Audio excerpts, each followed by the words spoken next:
6:30 p.m., March 13th, 2025. I will call the March 13th meeting of the Police Civilian Oversight Board to order. We will begin first with roll call. Mr. Alvarez. Here. Mr. Dillard is excused. He contacted the chair and the executive director. Mr. Dobson. Did Mr. Dobson reach out to anybody? No, sir, he didn't. Okay. Note him is absent. Dr. Frazier. Present. Mr. Fry. Here. Ms. McBride. Ms. McBride reach out to anybody? She's. Where? Oh, there she is. Hey. Gotcha. Okay. So you are on remote. Okay. I'm here. Mr. Titus. Here. All right. As always, we'll start off by reading the participation rules. We treat other attendees with courtesy, listen actively, avoid interruptions, and refrain from personal attacks or inflammatory language. There is a public comment period. We ask that people wait for the designated time on the agenda to provide their comments, typically during the public comment section. Adhere to any time limits set for individual comments. When speaking, please clearly state your name, organization, affiliation, and whether you are a resident of the city of Charlottesville or the county of Albemarle. Focus your comments, please, on the agenda items that we're being discussed tonight. And also please pay attention to the meeting chair's instructions and follow any established procedures for raising concerns or asking questions. We have 4 new members on the board, Mr. Fry, Mr. Dobson, Mr. Alvarez, Mr. Titus. So I would just ask them to, we have a big agenda, so I would just ask them to briefly introduce themselves and tell us why they wanted to be a part of the PCOB, if they could please. And if we could start with Mr. Titus on my left. Thank you. I'm Shannon Titus. Feel free to just call me Shan. I serve as Chief Counsel of the Whistleblowers USA, and I live in Albemarle County in Keswick. And this is an opportunity to use my experience in this line of work to help my community. Excellent. Thank you. I'm Andrew Fry. I'm a resident of the city. Have a lot of interface with police already in my day job, and I've also had a lot of contact with things like government programs to assist people, because some of the clients that I work with have needed assistance and have needed help navigating the system. My name is Isaiah Alvarez. I am pretty new to the Charlottesville political scape, but I've lived in Charlottesville for the vast majority of my life, and traveling outside of it and coming back, I feel like I wanted to do more for the city and its community. Excellent. Well, thank you, all of you, for participating, for being part of the board, and for going through the process. We look forward to your active participation for your term. We also have 3 members that I wanted to make sure that we made a note of on the record. These 3 people have concluded their service on the board, and I want to express my thanks and the board's thanks to Mr. Mendez, who happens to be here.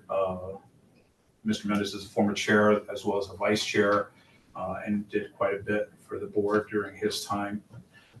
Ms. Lakeisha Washington, and Mr. James Watson, who is also a former chair. So I did want to express our gratitude and thanks for their service. And I believe, Mr. Frazier, you had something you wanted to put on the record. I did, please.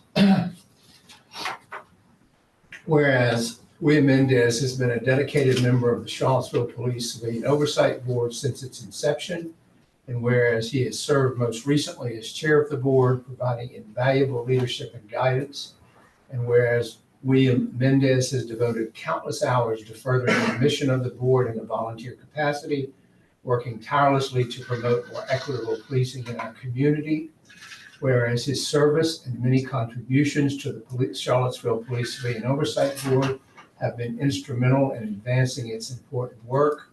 Now, therefore, be it resolved that the Charlottesville Police Civilian Oversight Board expresses its deep appreciation and gratitude to to William Mendez for his outstanding dedication, commitment, and service to the board and to the Charlottesville community. His efforts have made a lasting positive impact and set an admirable example of engaged citizenship. And I'd ask the board just to approve this. Or accept it or whatever the procedure. I don't think there's a formal procedure for Okay. accepting that into the record, so I think we'll just accept it. Absolutely.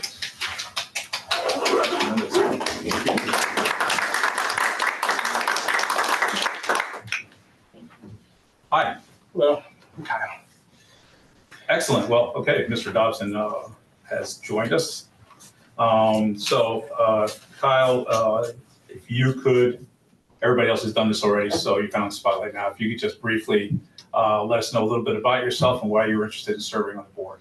I am a University of Virginia professor of leadership and public policy, and I'm interested because I do research specifically with police community relations on improving them, and also teach classes on it. That's about it. Do we have some of your students here in the past? Have you mandated some of your students to come and sit in on our meetings? I doubt that. I've only gotten here since been here since 2023, so maybe not. Maybe I don't know. We like having the students pop in every now and then. So It's a good idea for the future. they never tell us what class they're from, or they just sit there and take Public notes. And policy. yeah, I think they're mostly public policy. It's probably Maybe Professor Williams? That makes more That's sense. cool, yeah. That makes more sense. All right, moving on. I know we have extensive, so I just want to let the board know that there's a vacancy for the position of vice chair. So if you want to be considered, please submit an email to me. I'd like you to not only express your interest in serving as vice chair, but also provide the basis for your interest. Once I get all the emails, then I will disseminate that to all the board members. And then the plan is to make nominations for the vice chair and elect the vice chair at our April meeting. The vice chair is not just a title. The vice chair, I'm going to expect the vice chair to help me quite a bit. I have some health issues that limit me in terms of what I do. And I'm going to lean on the vice chair extensively. And we're going to get the vice chair up to speed if we need to. So when you think about this, just ask that you keep that in mind. You express your interest. Well, why don't we say that if you're interested, how about getting your email to me by March 28th? And then I will forward any interest. Is that right? March 28th? Yeah, March 28th. I'll forward all the interest on March 31st for everybody's consideration. That way, everybody has plenty of time to read and disseminate and come up with some suggestions and ideas for our April meeting. Mr. Chair, can I ask that the CC me on? Absolutely. All right, so let's make a correction there. So email me and CC the executive director on that, please. All right, moving on to the next. May I ask a quick question? Sure. On that same note, since a number of us are new on the board and we actually don't know who folks are, as part of the process, will folks provide some sort of brief bio or something that gives us some indication as to how to vote, other than just sort of wherever the hand goes? Okay, well, I think when I said if you provide a basis for your interest, I don't know if you're looking for something more than that. Well, I imagine everyone would say, I want to contribute to the community. But in terms of actually voting, it'd just be helpful to be able to distinguish between, if everybody's saying I want to help the community, that's not really telling us a lot. Right. But this person's background, that person's background, in addition to why they would be helpful. Okay. I mean, I don't have any problems with that. I think the role of the vice chair, in my mind, though, I'm going to be less interested in a person, what a person does presently, has done in their past, if it's unrelated to doing board work or taking a leadership role in board. Because I think for vice chair, I mean, if I'm not present, if I can't do it, the vice chair is going to be running the meetings, the vice chair is going to have responsibility. The vice chair is also going to be taking a big part in some of the work that we're doing now that the executive director is going to go into in her part. We're going to start parceling out responsibilities among the board members in terms of looking at policies and things of that nature. So really my concern was that I want to make sure that whoever takes the vice chair's position is aware of the time commitment. Because I know other boards, people hand out, they dole out titles and it's just something they put on the end of their name. But I think that's a great idea, Shen. And so for purposes, if there's anything that you want to put in your application of interest that you think would be helpful to people, by all means, because all I'm going to do is I'm just going to cut and paste your entire email to me and to the executive director and disseminate it to the board. Cool. Okay? Thank you. You're welcome. So we send it to you, Mr. Chair. Now. Send it to me, CC the executive director. Gotcha. Okay, no other questions, then I will turn this over to the executive director for some further announcements. So it is with deep sympathy that we announce the passing of our colleague and friend, Mr. Charles Fleming. Mr. Fleming served on the board from March 2023 through December 2023. Services for Mr. Fleming will be held Saturday, April 12th, 2025 at 12 noon at the Chapman Grove Baptist Church located 2064 Stony Point Road in Charlottesville.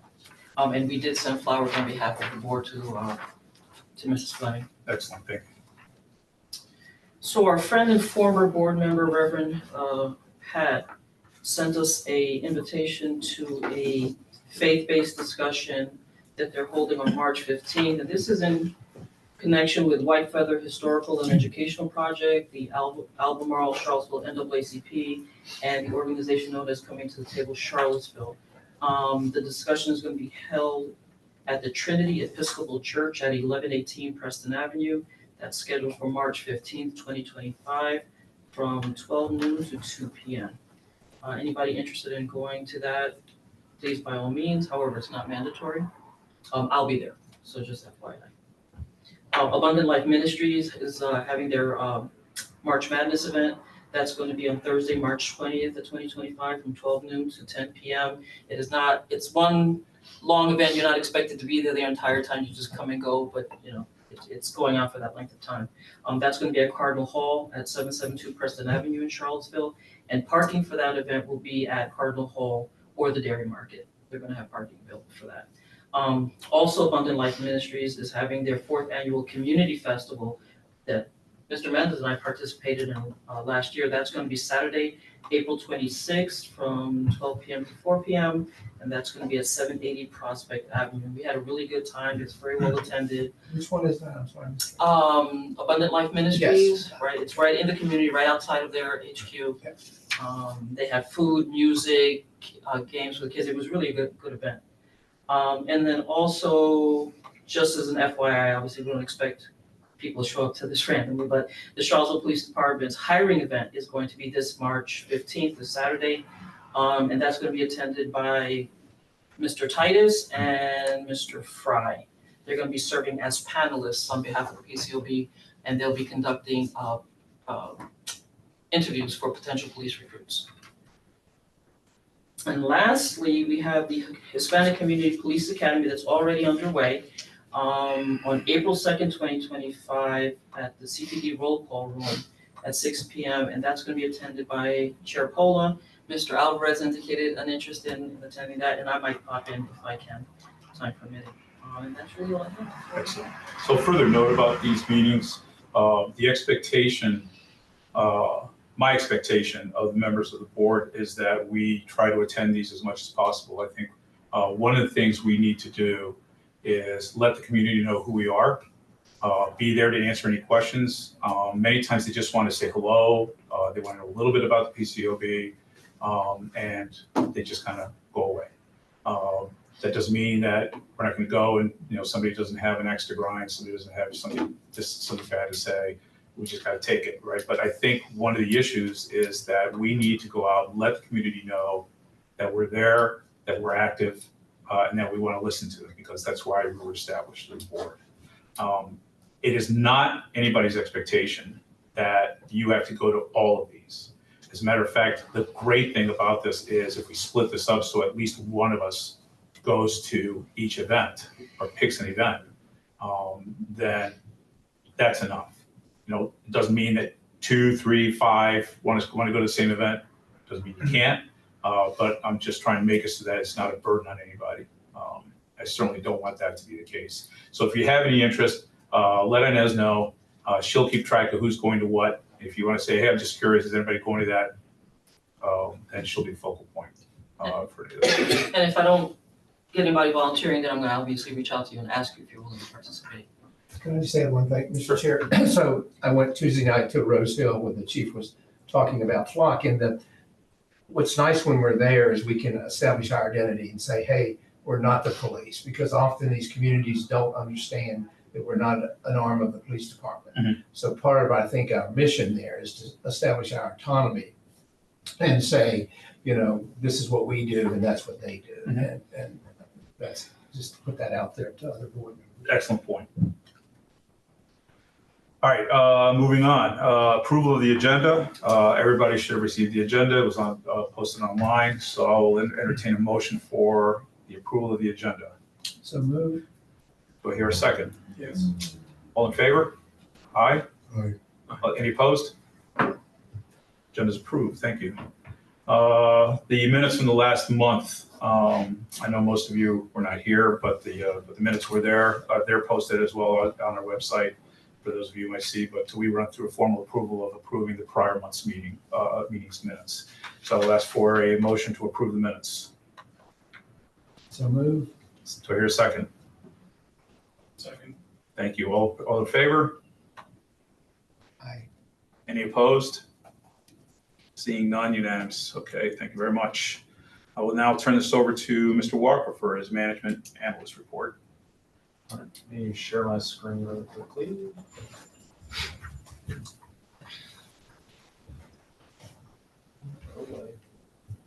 So much stuff. So just to introduce myself and talk about a little bit of what I do each month when we meet, just for the new members and everything. My name is James Walker. I am the management analyst for the PCOB office.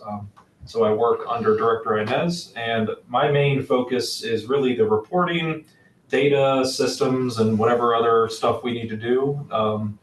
But I come from a background in education data and things like that. So my focus is just to kind of build out our reporting.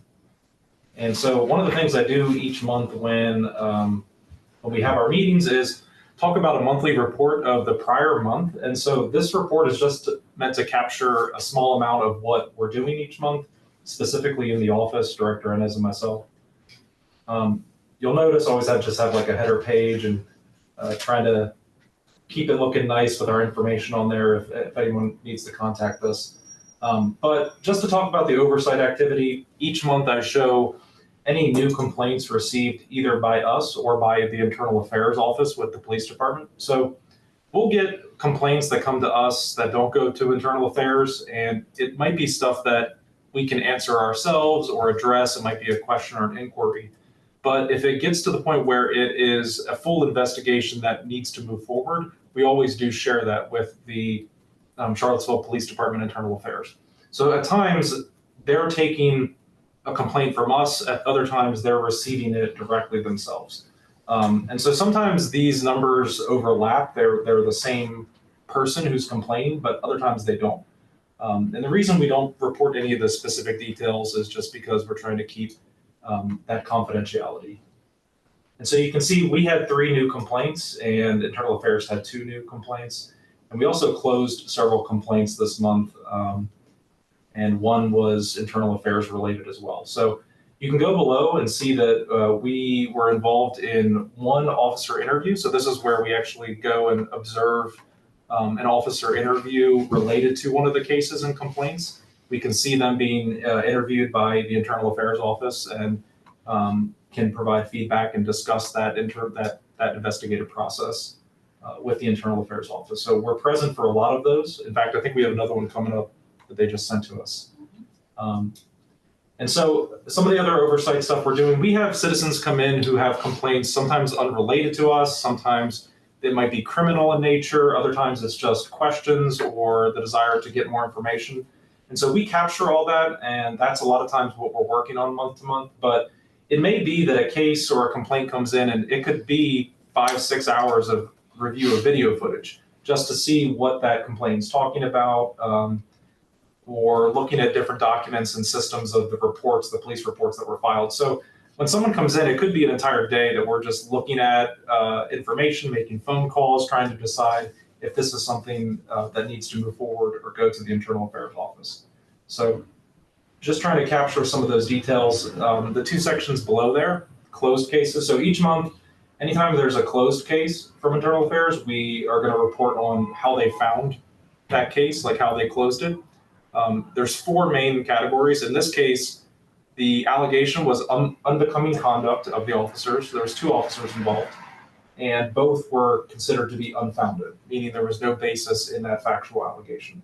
You can see on the bottom there, there's sustained would be the complaint and the allegation are sustained. They were true and they broke the regulations. Unfounded is there's no support for it, versus exonerated is the allegations were true, the complaint was accurate, but that was within policy. And so that's what exonerated would mean. Or not resolved would mean there's just no ability to verify whether it's true or false. So you'll see that we report on those, and you'll see the list of allegations. Usually it's a longer list. This time it was just that one unbecoming conduct, which is kind of a generic catch-all type of allegation. Sometimes they're more specific. It might be like use of a vehicle or use of force, handcuff use, things like that you'll see in this list of allegations. And you can see the 2 pending allegations. So this is the case up here that is the new cases. I put the pending and new cases here. Prisoner safety is one, and excessive force is another. So these are currently under investigation. There's no result for these yet. There's no conclusion. And when they are concluded, we'll report on the findings of those. All right, and then scrolling down, community engagement. Something that was very interesting in February is we had the opportunity to host an international group. I think it's through the State Department. Presidential Precinct is through the State Department. And I think it was about 6 gentlemen that came from various countries like Morocco, Jordan, the United Arab Emirates. I'm trying to think where else. Lebanon. And they actually are various security and police leadership related to internal affairs and community policing in those countries. And they are here in the United States meeting with different entities like the PCOB. They met with the Charlottesville police, learning about that community police relationship, learning about our history. And that was a really good conversation. Both Director Inez and myself were there, along with Chair Pola, and then also we had a representative from the police department answering questions as well. And I think we all really enjoyed that experience. We learned a lot. It was very interesting talking through translators, and just kind of that mesh of cultures, but it was a really fun experience. So you can read a little bit more about it there. 2 things also I wanted to mention is that we are frequently involved with NACOL. NACOL is the National Association of Civilian Oversight in Law Enforcement. They provide a lot of training. We sit on their various subcommittees and provide insight. We're on like an email list, and oftentimes we engage with that. So NACOL is a good group for the board to become even more familiar with if you aren't already. They have a lot of resources for board members, and we're actually working on building some training out for the board through NACOL. And then one other thing I wanted to mention was the website. And in relationship to that, just showing everybody where to find stuff. So if you have not been on the Charlottesville website, I do just want to show you navigating to the Police Civilian Oversight Board.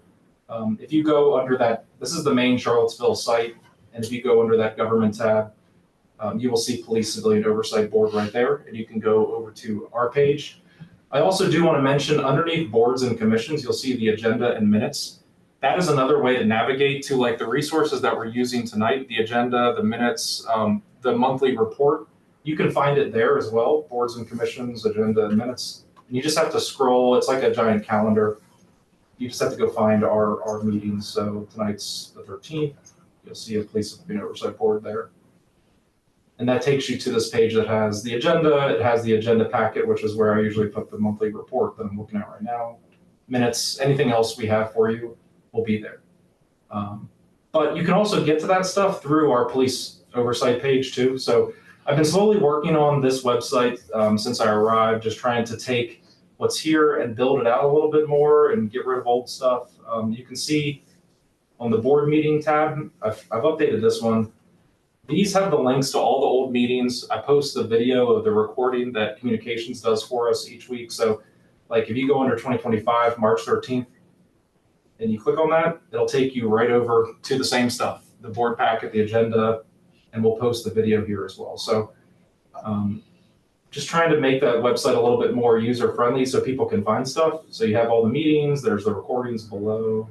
James, real quick. Yeah. I think there might be a broken link on the reporting. I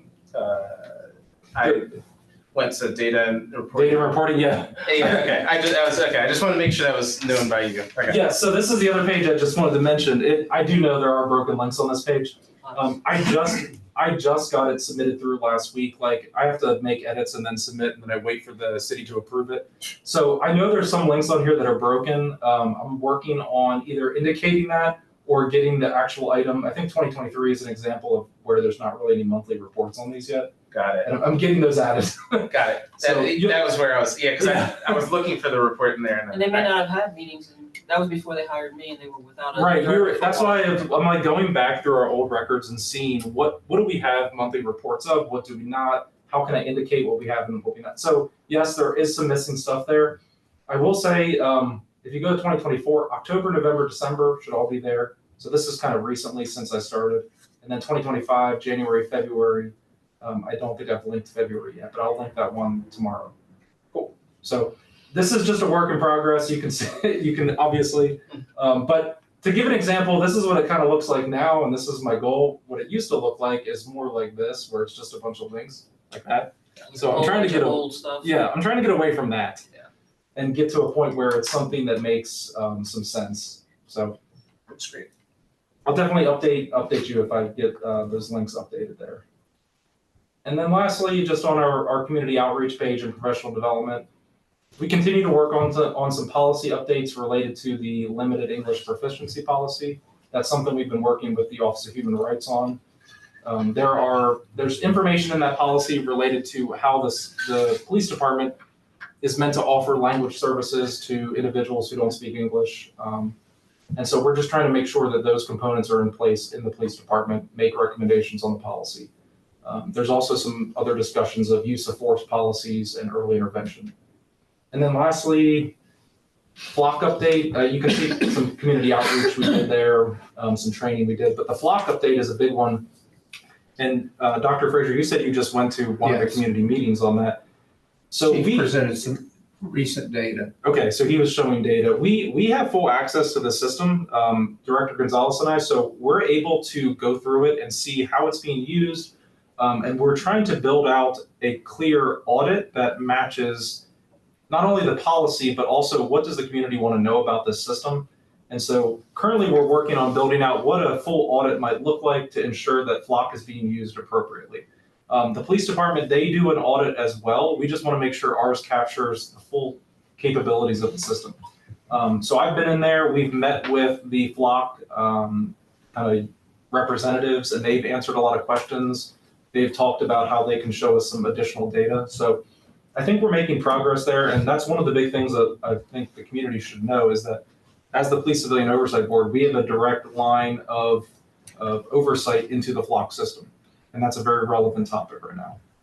Mr. Watson, if I just could add, some of the community members on Tuesday expressed concern about the fox guarding the hen house in terms of the flock data. And so I reinforce strongly the point that our executive director has unfettered access to that data and can do their own audit so that they have a representative kind of looking at flock data. And the other thing to keep in mind is that data is only kept for 7 days. It's the shortest amount in the state. And so there's not a lot of opportunity for mischief, but nonetheless, they were relieved to hear that our director can kind of keep an eye on things. So, You can. Sadly, we don't have the personnel that we'd like so that we can monitor it as frequently as it should be monitored. But not even the police department has that capacity. So we're in about the same boat. does everyone know what flock is, Mr. Watson? Automatic So, license plate readers. right, it's an automated, there's 10 in the city. They are posted at various intersections and they read license plates. They also take photos of the back of the vehicle. They can match, obviously, with the license plate, but also just color of the vehicle, make, model, things like that. And what the system does is it compares against hot lists, whether national or local, for stolen vehicles, missing persons, warrants out for people's arrests. And this system will then send an alert, hey, such and such vehicle that's on this hot list passed this intersection at, in this time. And so if there's officers out on patrol and they receive that alert, they can go and address that situation immediately. That's the kind of the main purpose of the system. Those images of plates and vehicles stay in the system for 7 days and then they're gone. So unless there is a specific attempt to archive that information, for which there's a log of that, it goes away and you can't access it anymore. So it's really about a real-time response type of tool. And I think that the chief indicated that it would require a subpoena or court order to keep data beyond 7 days. So that's built in as another check and balance. The important thing to note also is that before they actually put out the flock policy, they asked for the board's input. Yeah. And the bulk of the recommendations that we made concerning flock were implemented into that policy. Now, it's important also to note that the work that Mr. Walker and I have done with flock and with the CPD is also going to create a situation where we're going to be making additional recommendations that deal specifically with the audit process. That was something that I did not touch last time because, as I indicated to the city manager at the time, because we didn't know how the system worked, it would be inappropriate for me to comment on whether or not they could actually do the things that they're suggesting. We now know what it is they can and cannot do. So we'll be making very specific recommendations concerning the audit. So am I correct in understanding that to save data beyond 7 days requires permission of the board? Court order. Well, they have to request, they have to make a preservation request first, right? The likelihood of that being preserved is, again, if it's in state, yes. If it's out of state, the answer is going to be no. But then anything beyond that is going to require a court order. You'll have to get a subpoena. And Andrew, the reality is, and the chief pointed this out, is that by the time you get the court order and go through the process, the 7 days is probably elapsed. So it's pretty much a moot issue. They don't put a hold on it or anything? Well, again, the preservation request can hold it, but again, they can't hold it indefinitely. So by the time, again, like the likelihood of somebody requesting a subpoena for that information, it'd have to be something serious. Yep. It would be a rarity, at least that's how it was presented now. I can't attest to that, but it was presented as it would be. Theoretically. Theoretically, thank you. And now many other localities and the state potential legislation is sitting at 30 days or around there. So even still, Charlottesville is one of the lowest. But we do have open data sharing with other Virginia localities. We do not share outside of the state though. And the state is looking at it now, but I There's a think bill on the it's governor's desk to kind of stalled, extend yeah. it to 21 days, but 21 the days. word is he's gonna veto it. right, because, again, there were changes, there were amendments made from when it went to the assembly versus to the Senate. When they did, And when they made the amendments, it was not amenable to the Chiefs of Police Association, who were behind it originally, but they're not behind it now. So the likelihood is it'll be vetoed. That's the word. So that is something that we'll stay on top of. That's a key topic, but I will get that report posted to the site tomorrow, so it's not a broken link, and keep working on those. And so you'll be able to find that. But if you ever see something that I show and you need it directly, I'm happy to email it to you too. So, all right. And honestly, I was bringing that up because I just imagined that if a community member finds that and they see that there's a broken link, I could imagine them being kind of frustrated and like, oh my gosh, what's going on? Are they trying to keep things from me? And it's like, no, this is just a work in progress. And so I just wanted, that's why I was. It's a good point. No, Yes. Dr. Dobson, it was frustrating for us too, trying to hit those links, trust me. No, I get it. Yeah, it's yeah. Anyway. Sadly, I put 4 years of links in without being ready to attach something to all 4 years of them. I understand. You want to move on to the annual report? I'm not discussing any annual related stuff. Oh, I think it just says in there about bios and photos. So you want to let them know. Well, I don't Is need there it. anybody? There's only one. Yeah, it's only one person, so I can reach out to them directly. I do want to mention in the annual report, though, for those of you who are new, for the longest time, there's no annual report that was made. I think there are a number of reasons behind that.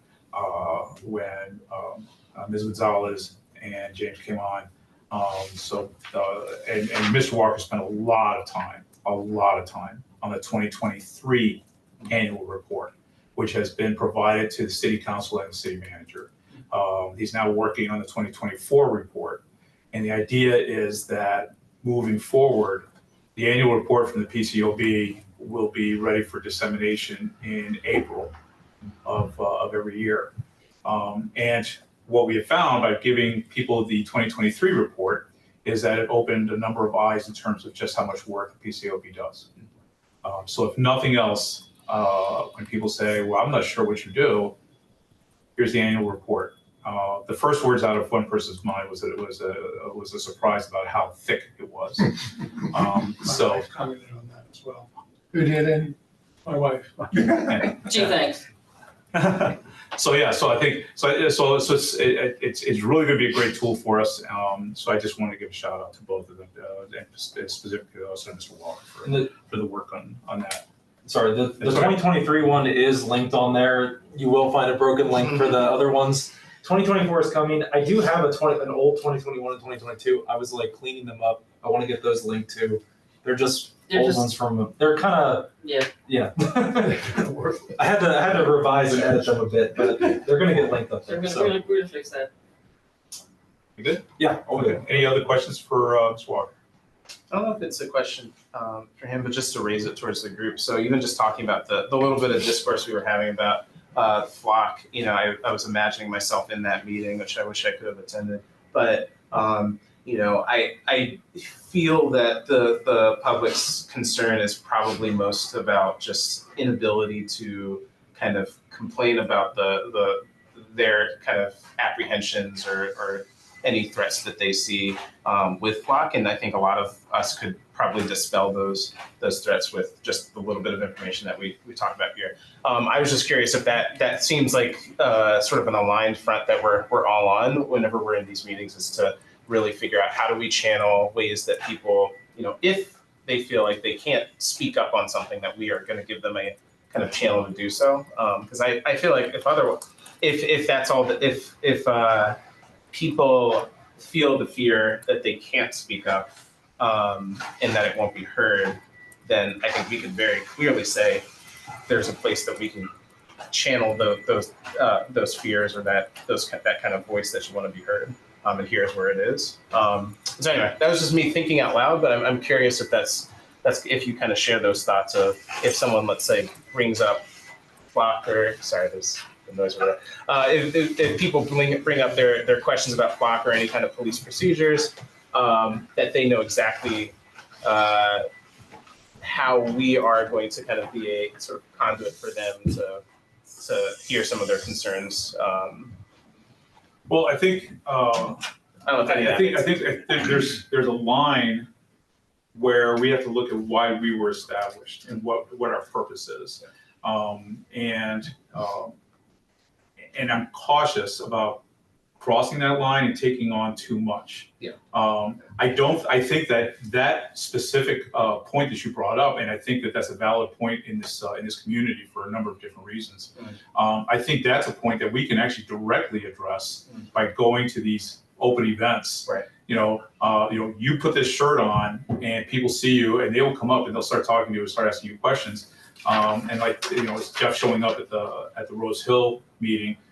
People asking these questions, and then being able to tell them, well, just to let you know, this is what's going on. And, or if you want to talk about flock, please, I'll let you know what's going on. Right. It might be easier doing it that way, because otherwise, really, what we're really concerned about is if somebody has a true complaint about how they were treated by the police department. Yes, we deal with that. If somebody says, has an I don't want to really say the word obtuse, but I'm kind of using it in a way. where it doesn't directly relate to what our mission is, Mhm. then I think the best way we handle that is by going to having these public meetings, doing the town hall that we're scheduling, and letting it open, and then being able to say, what's your concern, and then being able to steer them in the right direction, That makes sense. or something like that. Got it. Since Dr. Dobson brought up real quick, I do want to say that Mr. Titus and I were emailing back and forth, and he had a really good question. I'm going to include it as part of the next week agenda, but I just want to bring it up, that we do want to have a discussion with the board is what role are we going to play Mhm. Yeah. at these meetings? Okay. That way nobody, what you're alluding to, we want to stay in our lanes, but we have to establish what that lane is. Yep. Right, and we all have to be on the same page. And then the other question was, anybody who has a question about how Flock works, what we do specific to Flock, what our audits entail, our doors at the PCOB office are always open for them to ask us whatever they want to ask us, come to visit us, call me on the phone, as has happened in the past. Ms. Fraley back there has visited me on many occasions, right? So again, our doors are open, whatever they want to ask, and if we don't know, then we'll direct them to whoever does know the answer. And a lot of times they'll use the portal, and they'll ask a question, which goes to them, and minimum, they can say, okay, this is where you want to go. I think probably if you ask me, what do you think is the most important thing that we can do, is to communicate with people. You know, because so many times I think people ask a question and it never gets answered. Right. You know, or you say, yeah, I'll get back to you, and you don't. And I think that's really what is a driving force with not only misunderstanding, but you start getting aggravation, you start getting anger, and it builds from there. Yep. So I think it's well worth mentioning, but yeah, I think maybe at the April meeting, we can delve into that a little further. Yeah, that was helpful. Okay, I just- don't let us forget. So when the agenda comes out for proposal, if you don't see it on there, you know, drop us a note. That should be on there. All right, anything further from anyone? Then I will turn this over to the executive director for her report. So since James brought it up, I did want to briefly talk about it, and we'll talk about it more at the next month meeting. Has to do with the NACO training. James and I met with the director of training from NACO this week, and she very quickly provided us with a quote for training. Now, in likelihood, the training is going to involve 2 Saturdays of like 5 hours for each day. I think that's a little bit more doable than to have one really long 10.5-hour event. I don't know if anybody can handle that, but it's really up to you, whatever you all decide, however you want to handle that. And as James pointed out, we're actually building out the curriculum right now, so we'll have more information on that by the next meeting. The training has to be accomplished, however, if we are to comply with the ordinance, and we always do, is it has to take place before the end of May. So it's like by mid-May, this has to be done. And it's going to be It's in 90 person? days, right, Okay. It's 90 days from the day that they are appointed. Is this new member training or everybody? Well, everybody's gonna benefit from it, but it's specifically because we have new members, right? And you're also required to have training from NACO every 2 years. All right, so let's talk about something fun. Let me see if I can share my screen. Won't spend too much time on this. So you all asked me a couple of meetings ago for a update on budget. Here it is. On the left, can you guys see that? Yep. So on the left, you'll see that's what our line item actually looks like. The green column is the line item budget. The blue there was the budget that was adopted, and this is operational budget only. This is not salary and benefits. This is strictly operational. And so the 163,550 is what was adopted. For FY26, I propose what you see in the gray column there. And needless to say, the end result was what you see in the yellow column. So I actually asked for $36,350 more than we had at the previous year. I also asked for 2 full-time positions. One was for the auditor/investigator and the community outreach specialist. Both of those requests for FTEs were denied, as well as the additional money that I asked for. And we took a little bit of a hit there. They decreased our budget by $38,150. And the areas that you see there in red are where we took the hit. Well, and so let's try to turn that frown upside down, right? Did they ask for your input when they were reducing your budget? They did. I voluntarily gave up where you see the 0. Clearly that wasn't enough though, so. One of the things that the city manager made very clear early in the game was that it was his goal to present a balanced budget to the city council that didn't require us to raise taxes. Mhm. And so people were going to have to make sacrifices. So that's where we sacrificed. As you can see, the greatest hit was they cut our legal fees That's outside council, Madam Chair. outside council in half. Ouch. So I don't think it's the end of the world, to be honest with you. Don't have an outside counsel. I've been frugal in terms of spending. And somehow or another, we'll make it work and we'll still be able to do what we have to do. I'll try to make it happen. There are upcoming budget hearings. Do you think it worthwhile? I already know what the answer is in my head. Do you think it worthwhile for members of the board to appear at the budget hearings or drop lines to city council? Or do it as private citizens and not members of the board? Well, I'm gonna say that I don't have an opinion. Madam Director? For obvious reasons, I don't have an opinion. I'm not asking you actually for the executive director's opinion because the executive director is an employee of the city. Correct. So I'm asking this of the other board members. And here's why I said and/or public citizens, because if you say, I'm saying this as a member of the board, then you are representing the entire board, which you cannot do. Unless this entire board comes to an agreement that we are going to present something in mass. I would recommend against that.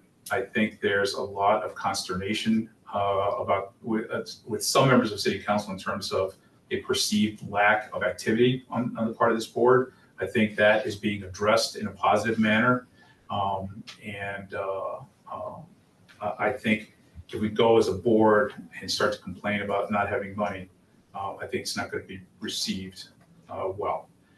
I don't think it stops any individual on this board from going as a citizen of the city of Charlottesville and addressing this if they so choose. And you can do it either in person at a budget hearing, or you can do it by dropping a line to city council and the city or the city manager if you so choose. But I would suggest that if you were planning on doing that, to be specific and where you think the money should go. Are you going for additional money?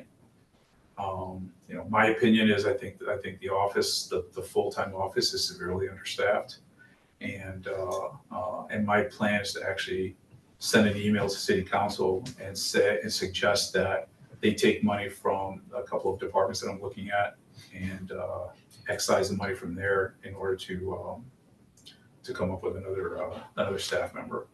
But I'm not saying that's what you should do, but take a look at it. Take a look at the budget, and if you feel strongly, do so. But please do so as a citizen and not as a member of the PCOB. Madam Director, question. Do we know that I haven't looked at the whole budget, other departments are being asked to make sacrifices as well? I don't know. I'm guessing that this is one team effort. I'm quite sure that in the grand scheme, I'm not going to downplay this. In the grand scheme, the $38,000 that they took from us is a tear in the ocean compared to the responsibilities that they have to fund a lot of other projects that, in their view, takes priority over us, right? Mm-hmm. And I can totally understand that rationale. So I'm guessing that ours is not the only organization that took a hit. I don't know who took a hit. If anybody took a hit, I don't know. Okay, so that. But I don't think that City manager $38,000. say across the board, everybody's Right. feeling the I'm pain. quite sure that $38,000 again is a tear in the ocean. Okay. By comparison. So. Thank you. All right. So any other questions concerning the budget? When advocating for the extra position, I'm just curious, do you feel like there's been resistance? You mentioned the perception of lack of activity from PCOB, and I think the annual report is a great way of showing that activity, but I also wonder if where people's apprehensions are kind of where they've been not convinced. Is there something that you can do, like sharing like calendar events, or I don't know, like I think one of the things I'm doing now as the new chair is I made a point of inviting a meeting with every council member and the city manager, because I wanted them to get to know me, what I anticipated doing as the chair of this board, and I wanted to sound them out. in part to see what do you know about us. And quite frankly, it was a reaction to a comment that was made at a public city council meeting that we were doing nothing and that a lot of money was spent on us and we were doing nothing, which I took as a personal affront. So when I meet with city council members, I make a point of telling them that. They're well aware of what I'm talking about. And then I make a point of asking them, did you receive the forward of the 2023 yearly report that I emailed to you? And then the discussion then centers around, well, it's amazing how much work that you do. And I think that's part of the first step, and that's why I always like to refer to that 2023 report and tell them 24 report's coming in a couple months. Because I really do think that through the work of the office, it's a great tool for us to show them. They're busy, I get it. It's a part-time job, I get that.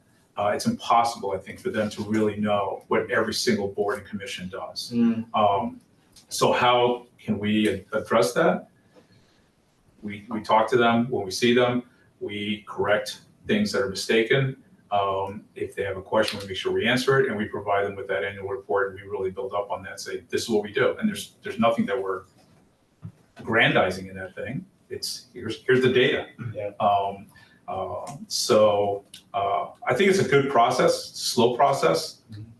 I certainly, if you know a council member and you want to reach out to them, or you want to have a conversation with a council member, you can have that. I mean, you're all new to the board, so I just caution you in terms of what you say, and make sure that whatever it is that you're saying, that it's accurate information. So if you have any questions, I would suggest actually that I don't want to put more on her plate, but feel free to reach out to the executive director and not to me, because even though I've been on the board longer than most people sitting at this table, Dr. Fraser's been on the board longer.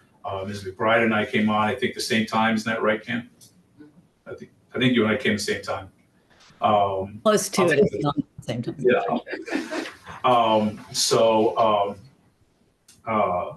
But we're willing to help you get you guys up to speed as quickly as possible. I know it's going to be, I think it's going to be an easy process, but there's going to be a lot of information. You could just see the information once we knew you were on the board. The amount of information that got funneled to you all was, was a lot. So I don't know if I answered your question, Kyle. Yeah, you did. Yeah. Sorry, I'm just naturally curious. So. No. Listen, that's part and parcel of making sure that we all are working together. We're on the same page. We're moving in the same direction. I think the worst thing we could do is start to give out conflicting information, or start going off on our own tangents and directions, because then the city council will have a viable reason to say, we have no clue what you guys are doing.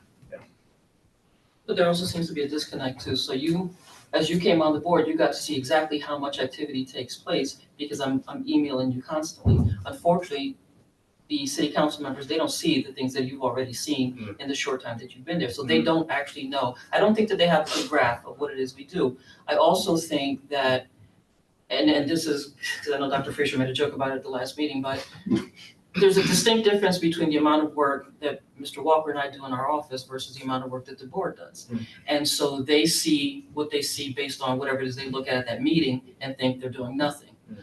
The other thing is there's a misunderstanding. Like, for example, something that came out recently in one of the recent articles was that, or it was actually publicly commented at one of the city council meetings, was that we haven't heard a single solitary hearing. There's a reason for that. We've submitted a desk book back in late 2023, Mr. Members, that we were waiting to be approved, and it's a requirement in the operating procedures that thing be approved by the city attorney's office in order for us to hold a hearing. They haven't had a city attorney in some time. Prior to my arrival, there wasn't one. Then they hired one. He didn't last very long. They then started the hiring process for someone else. They're still waiting to hire someone. That should be coming soon. And so a lot of folks don't realize that a lot of what's holding us up is not our fault. So, but again, if people don't sit with us, talk to us, ask us questions, they don't know that. So but that's on the agenda for next month's meeting. We're going to go really in depth on the the Article 16, the ordinance, our operating procedures to kind of give you guys sort of an understanding of what all is going on and why certain things are happening. Okay? Could you add to what the director is mentioning, Mr. Chairman? I'm sorry? I just wanted to add and Oh, absolutely. Go ahead. augment what the director is saying, and that is, I've had conversations with members of council who completely disregard the issue with the city attorney that Ms. Gonzalez is mentioning and say that, because we have had a lot of back and forth about reforming the ordinance and the regulations that pertain to us, that's what the hangup is. That's what they perceive is the roadblock. And then they don't acknowledge that there is another bigger roadblock that we don't have any control over at all, whereas we are participating in the rehashing of the regulations. And so there might just be a communication issue where we need to be really clear with all of the members of the council. Maybe some understand it and some don't. Yeah, I think you're absolutely right. Certainly my conversations with council so far, and it's been 2 council members, you see that disconnect, at least initially in our conversation. And then hopefully by the time we're done, it seems like the disconnect has been, taken care of. I don't know whether it has. We'll see that moving forward, but that's the effort I think that we're doing and that we're trying to move forward with. Absolutely. All right, so moving on. One of the requirements that we have as part of the ordinance is that we are obligated to do town hall meetings, listening sessions twice annually. So the first one for us is going to be held April 29th.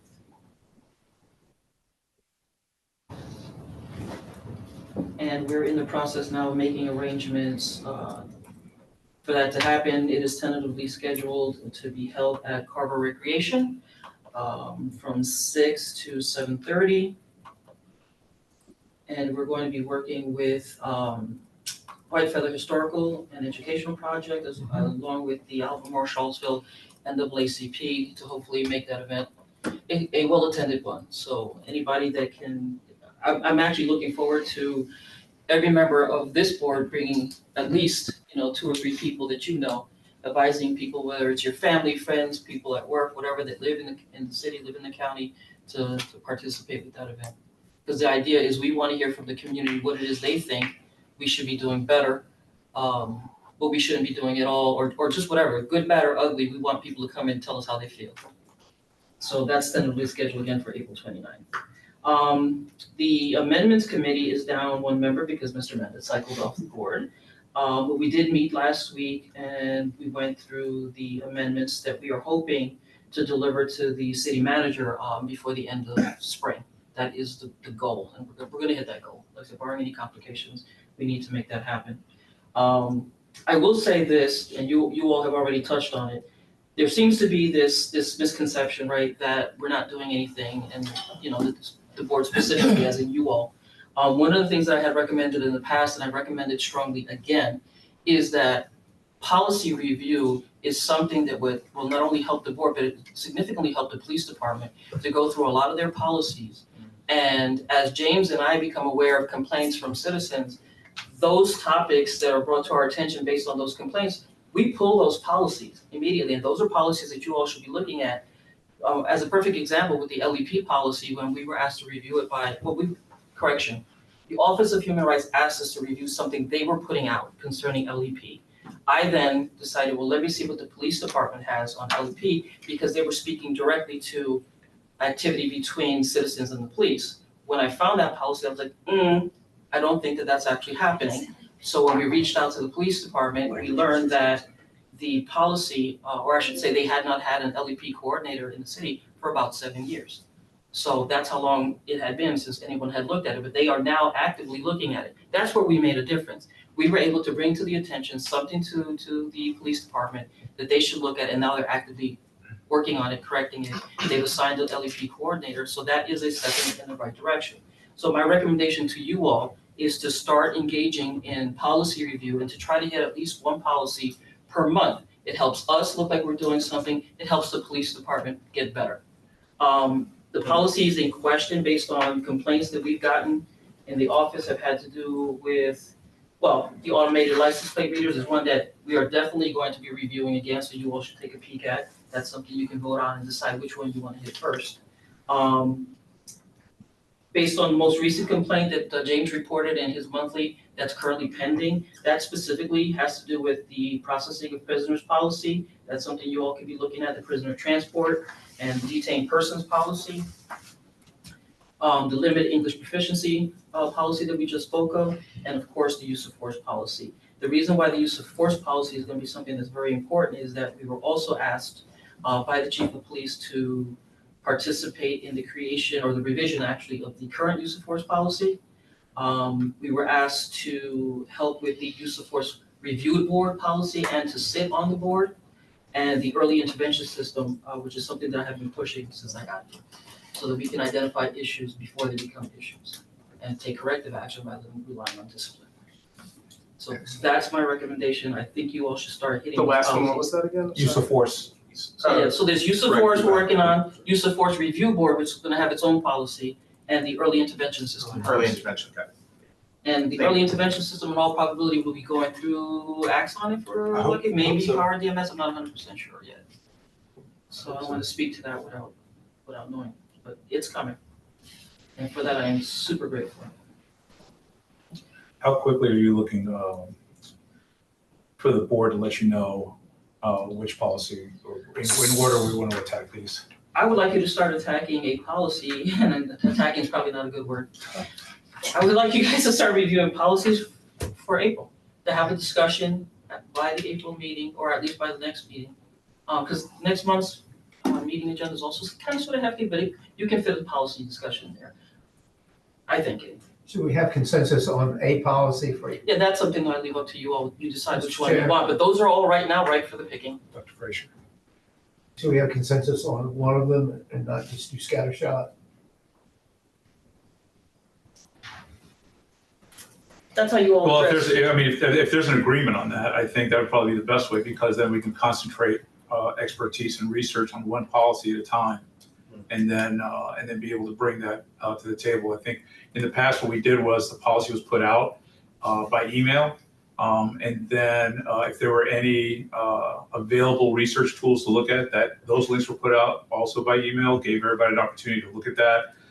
Then what happens is, in your own time, you're able to look at all these things, disseminate it, come up with ideas, and then you generate suggestions and send them. I believe we were sending them to you. Correct. And then a proposed policy then was put in place that we could then talk about. It would seem to work very well. It seemed to streamline things instead of taking on a lot of policy all at once. Alternatively, you could, if you wanted to, have a work group session scheduled specifically to address a policy. Okay, that's so- another- But if we do a work group session, You gotta post it. we have to post it. It's going to be made open to the public. We're going to get space, which is not a big, we'll just get the space. But the work group session means that everybody on this board is going to be expected to attend. All right, so think about your schedules. Think about your private lives, which are important. This is a volunteer activity that we are doing here. And while we're doing certain things that go beyond attending the hearings, like going to the town hall and going to these other activities, I do not want to burden this board, and I don't want people dropping out or not showing up for things because people feel overburdened by something that they volunteered to participate in. So I'm throwing that out there as something, because that's a concern I have for everyone on this board. Know that other boards and commissions do engage in work group sessions. We're Right. the only one that does not. Right. Although we do in a small way. Well, when we no, look at that's not things. considered yet. Right. What you and I do with the Met, that's not considered a work group session. A work group is specifically board members. And again, it does have to go through the announcement process. I do have to publicize it and everything else. But And again, it's your option. I would add that trying to schedule that has been a huge hassle for the director's office. It's been a hassle only because we had members that didn't want to participate. Well, for whatever reason, So- it was not an easy. But I know we have members that are retired, we have members who work. Exactly. So trying to find a day, a time to do a work group, and then making sure that the amount of time that we dedicate to that work group makes sense. You know, you don't want to meet for an hour. So you're talking anywhere between, in my mind, work group sessions for generally 2 to 4 hours. You know, I'm open to whatever the board wants to do. My suggestion is that we pick a policy, put things out by email, let everybody work on it, get back on email, and then we discuss that policy and the proposed revisions at our monthly meeting. If people want to move faster after that time, I'm more than open to that. If you all want to meet and start scheduling work sessions, then we will do that. So I will open it up to the board for comment. Are we able to have any of these groups, or are we able to work on any of these things, not as, I guess, members of the board, but just kind of in silos, and then bring it to the board through email? Any more than 2 requires a posting and a formal announcement. Got it. So that's a little bit handcuffing there. Yeah. I mean, last time it worked really well, and it was all done by email. I actually disseminated the policy, and it was something that I wanted, so it wasn't like I asked the board to decide which I'm asking you now. I asked you to do one specifically because there was an issue happening at the time. But it took 6 months for that to happen. So that can't happen. So if we don't want any further criticism, that can't happen. So And your goal is monthly, right? that's my goal. I mean, if you want to seem like you're actually doing work, so the city council doesn't have a question about whether or not you actually are doing something, because James and I can continue doing what we've been doing. We go through policies all the time. The question is, what are you all doing? And I think that's where the disconnect is, right? I know I'm working, I know he's working. Everything that went into that annual is what we did. What is everybody else doing? And I would add, it makes extra work for the office to have to keep chasing us down with multiple emails to get back to them. So, I mean, it's critical that if we do this, that we all respond.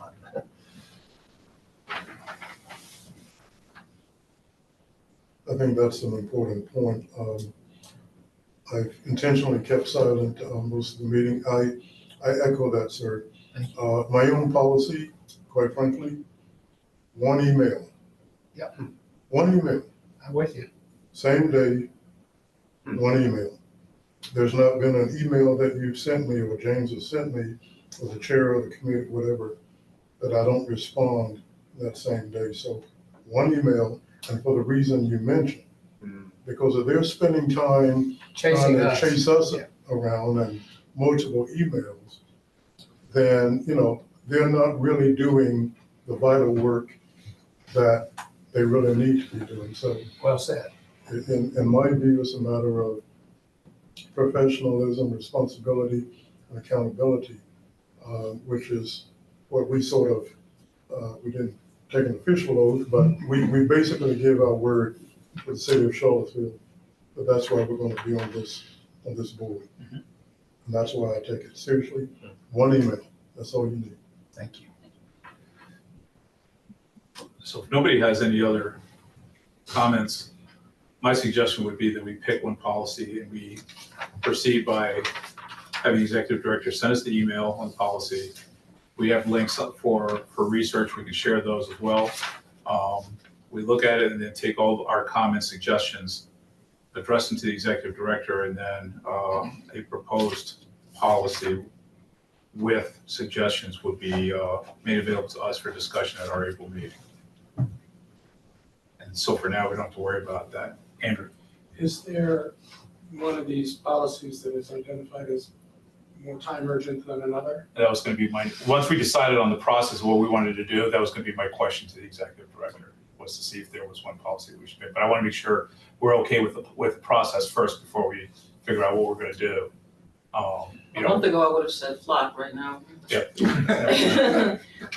But again, flock is always good because again, it's something the chief is going around talking about right now and giving people updates about. Because they've gone beyond the 90-day pilot program and it was extended by the city council. So flock is a good idea, can't hurt. The LEP is also a good policy. That's And two. maybe, Limited English. That's two. Yeah. I know, I'm just saying, that's two. well, yeah, well, one, I'm not saying all of them, just pick No, those the Those two. would be Yeah, those are the two top ones that you'd Yeah. like us to, I would, okay. and they're not lengthy policies, so it shouldn't be that difficult. Kyle, you had your hand up? I did. I was just trying to respond to your process question, but Okay. Real quick, I was just going to say I think providing some kind of transparency in terms of the process of even creating the revisions could, I think, yield us well in the future for showing people the work that was put into even just this, right? Because people can think, oh yeah, so you just made a one-word edit, right? That's all you did. That didn't require an hour per person to go through and all the discourse that happened in between. So I wonder if we might want to just figure out a process for, I liked yours, but just one that is very transparent to the public that might also kind of show the work that's been done. Just an idea. Okay, did you have an idea in terms of what that transparency would look like? I think it's really just draft, or basically just if we are sharing drafts of edits or even just our comments, I can imagine that being recorded in some fashion, and unless that makes people uncomfortable. But I think that, just kind of showing, okay, I just sent my email with my draft version and suggestions, and then next you see another version. It's going to be, I mean, you can just see even just a whole document full of track changes almost. Again, I don't think anyone really cares, but I think it could just show a little bit more of that work. But put on the spot with the process, I don't know. But that's kind of that's just the draft of an idea that I could see us implementing maybe if we wanted to. Okay. In months to come, but All right, so let's just, we can just table it. well, yeah, let's chew on that. Yep. Let's think about that. Yep. And then bring it back up once we, maybe go through a policy once and then see how that might work as an alternative method, right? And then we could make a determination, because we might take bits and pieces of that, maybe use it some way. Well, James and I were actually trying to enlist any recommendations from anyone that would have them, so this is actually timely, on what should we be capturing, what would you like us to capture, how would we capture certain things? So for example, you're right, it is a very lengthy process, so when I did the recommendations for the changes to FLOC, that didn't happen overnight, and a great deal of that information was in fact incorporated into the new policy. How do I show that? How do I show that work? And that's the challenge that James and I have, is that how can we document that, and who can we show it to? How do we show it to them? I mean, another issue is we keep track of the amount of time. So let's say we're doing FLOC, and when you're said and done and you send the email, you realize, okay, I've spent 2.5 hours on this. So when you send the email, you say, okay, here's my recommendations, 2.5, right? Yep. And so the office keeps track of the hours we put in there, and then in the monthly report, maybe we go ahead and say, the PCOB did a policy review and suggested policy revisions to CPD on this policy. A total of X number of hours was spent by board members in review and revisions of the policy. I mean, that would be right in the report, right? And then people would, sorry. No, I was just, one more thing to add to your monthly report. I'm thinking of just like thinking about a policy goes out, people are sending in their commentary. I mean, that can be put in a single running document saying, here was the individual commentary. Now, in the 2023 report, the way that it was shown when there was policy recommendations was, it was the final board's resolution. So like what the final language that the board voted on is what went into that annual report. But there's no reason why we can't say, hey, here were the different commentary from the 6, 7, 8 board members, and then here's what the final resolution was. Here's what the implemented changes were. So, I mean, I always say, we always talk about, should we be collecting more or less? I always say more. I mean, it can be kind of overwhelming, but anytime it's stuff like that, it's easy to pull together into a final, hey, and it could be a lead in, hey, among 7 board members, there was 12 hours spent on this, and here are the different commentary, and here are the research links that were shared from different people. So I don't see any of that type of stuff can be reported, for sure. Okay. Just a matter of collecting. But if they thought that the last one was lengthy, then imagine, and that's fine. Right, yeah, that it's really even more. Right. Yeah, so we're open to all of that. Yeah. And again, I'm just trying to think through how do you show your work. But we need Sure, that, we need yeah. the new ideas, we need to try to figure out how do we capture, because again, there are times in, you know, we've had a complainant come into the office for an hour and a half, writing out a complaint, person experiencing mental illness, and then they leave with their complaint with their 30 some odd or 40 something pages that they had, and what came of that? Right. How do we capture that? That's And right. that's something that happened recently, and so Mhm. it's. I'm gonna be constantly thinking about that. Yeah, so, but whatever recommendations, we're open. Yeah. We're open. So yeah, I think there's definitely space to talk about processes that help us collect the work that you guys do to make sure that we're reporting it. So I agree. So let me ask you a question. Is everybody okay with, at least for this month's policy review, if we get the policy by email, if there are links for research, and if you find links for research, I mean, you feel free to share it with everybody.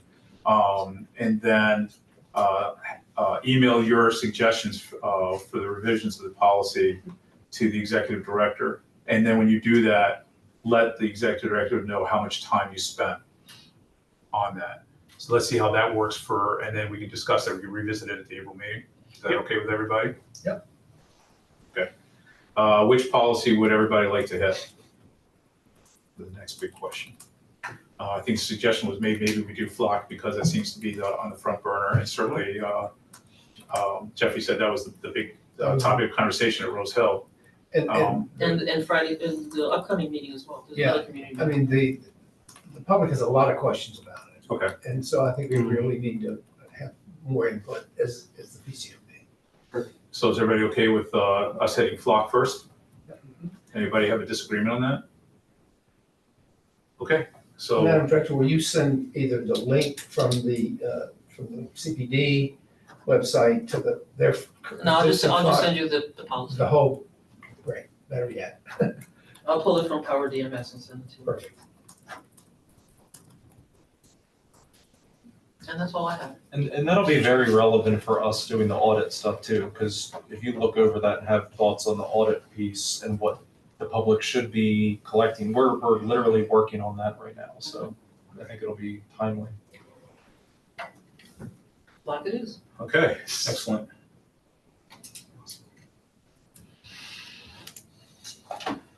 All right, any questions for the executive director before we move on?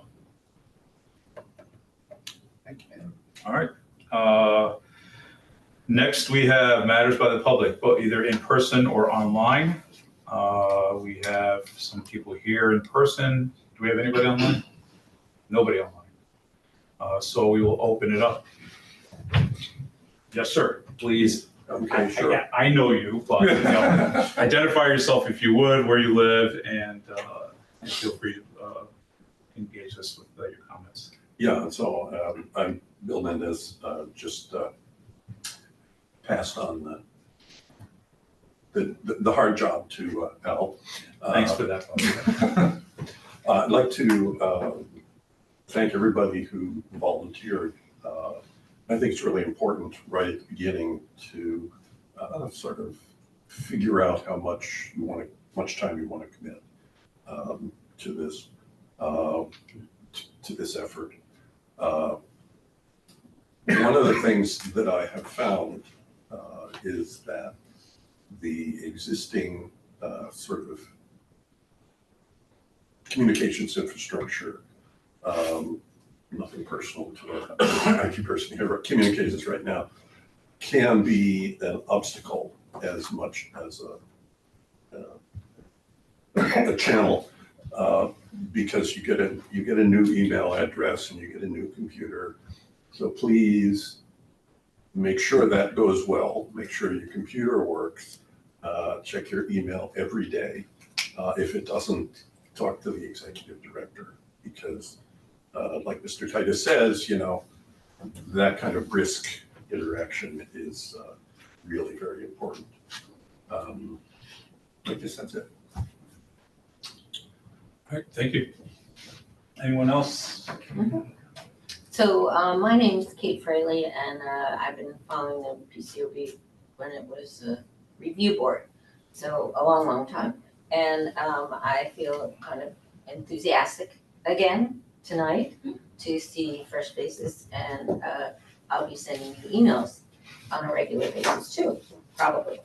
So I'm assuming that the emails will be everybody's name and then last name, initial, first name, initial, and then charlottesville.gov. I have to get back to you on that, Okay, right? or, Did our the IT person, right, so I'll get back to you.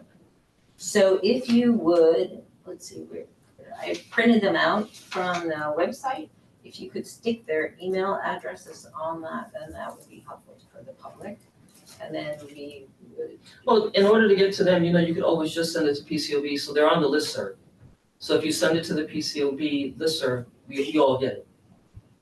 I don't know what listserv. It's just Just a, needs So it just, disseminated. Oh, right, the PCOB. PCOB. right, so when you, Oh, right, so okay, if you, got it. PCOB at Whatever. Charlottesville. at Okay. Charlottesville. so if you go on the Okay. website, you click on the email And they're us, already on it. they all, Yeah. yeah, everybody gets it, not just us, but city council, I am as deputy well, city yeah. manager, there's a whole lot of people. Well, I don't need to, right. They're gonna get it anyway, so if you send it to us, they'll get it. I'd rather. But yeah, we can do that, I'd rather do. you can definitely do Things.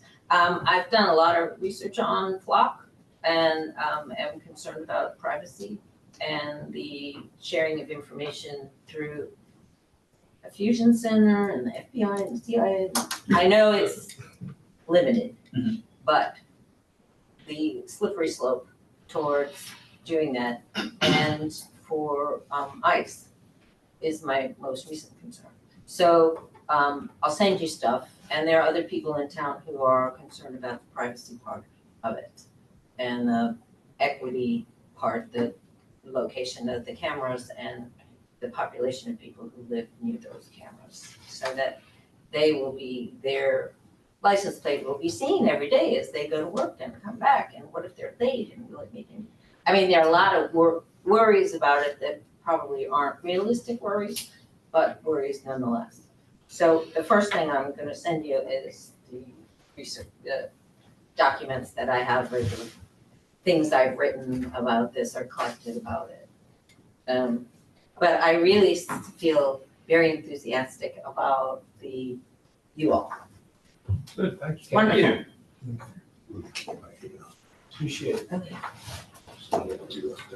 Is it Okay. possible to get a list? You want me to keep sending you stuff? Not to interrupt, is it possible to get a list of the locations that have been selected? Absolutely. Oh, yeah. They're on the map, I think, Go somewhere. and go live, but ask you. Okay, absolutely, There's only 10 cameras for those of you that don't I'm know. writing it down. Yeah. Oh, And there were some neighborhoods that requested them according to the chief, and they didn't have the money to put them there, so. It's complicated. Well, Flock is currently, the 10 cameras we have are currently being funded by the police foundation. That just ended, Oh, did it? Yeah. Oh, geez, Yeah. and council just authorized an extension. okay, we're funding it. If I can send actual screenshot of the map that shows where they're located. That'd be perfect. I don't think there's, yeah. I can make Actually, you sure. know what, if you could send that at the same time the policy is sent, Yeah, we can get it all Yeah. out together. Yeah, that'd be great. yeah, because then now we have everything that we need to review that. Absolutely. Sounds good. Awesome. Okay, anything else for the good of the order? Well, I'm gonna say the chief's presentations are online somewhere, and Yes. they show the locations of cameras, the crime density and all that kind of stuff. And there's even data on where they've had some success with it and some case examples, and he loves to talk about those. All right, if there's nothing further, I'll entertain a motion to adjourn. So moved. Second? All in favor? Aye. Opposed? Meeting officially closes at 7:53 PM. Thanks, everybody. Thank you, Chair. Thank you. Welcome, everybody. Thank